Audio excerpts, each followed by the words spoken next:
Et oui, encore une fois, un coursier doit vous ramener un colis. Bon, cette arnaque, on commence à la voir un petit peu dans tous les sens et tous les jours. Sauf que cette fois-ci, on voit clairement que les escrocs ont mis en place quelque chose de carré. Alors d'abord, ils utilisent l'intelligence artificielle qui leur a permis de créer et de récupérer des informations qu'on peut retrouver tout à fait légalement et licitement sur le web, comme par exemple, eh bien, les endroits où on peut déposer des colis.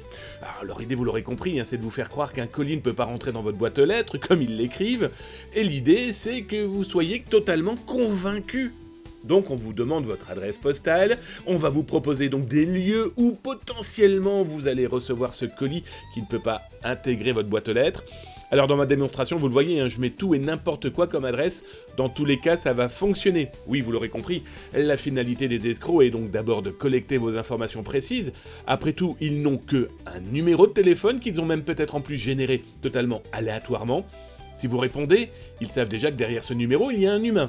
Ensuite, cet humain fournit des informations, son numéro de téléphone, le vrai, l'adresse postale, l'adresse mail, etc., etc. Et bien sûr, la finalité de cette arnaque, c'est que vous fournissiez aussi vos données bancaires. Et bien sûr, il en est hors de question, ne le faites surtout pas.